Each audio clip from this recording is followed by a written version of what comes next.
Pojďme se teďka podívat, jak se postupně mění stavy úkolů. Když se podívám na svůj přehled těch úkolů, které mám pozadávané, tak vidím, v jakém je to stavu a u kterého je to řešitele. A vidím, že tady nemám žádné štítky, takže se pojďme podívat na to, jakým způsobem k tomu štítky přidáme. Přejdeme si na bod, klasickým kliknutím, jak při procházení na webu. A tady v hlavičce jsou štítky. Ve štítkách máme teďka předané uživatele, kterých se to týká. To znamená, že v tuhletu chvíli je to Urbánková. Pokud by bylo potřeba přidat nějakého nového uživatele, jakože se to třeba týká někoho, třeba například máme tam paní Havelkovou,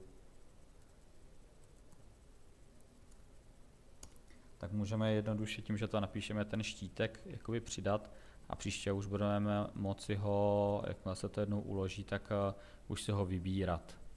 To znamená, že teď jsem do toho bodu přidal 2 štítky a už je tady vidím. Štítky zatím používáme striktně na přidání uživatelů klíčových, který se to týká, protože ten člověk, který zadává do té jiry, nemusí být ten samý člověk, kterého se to týká.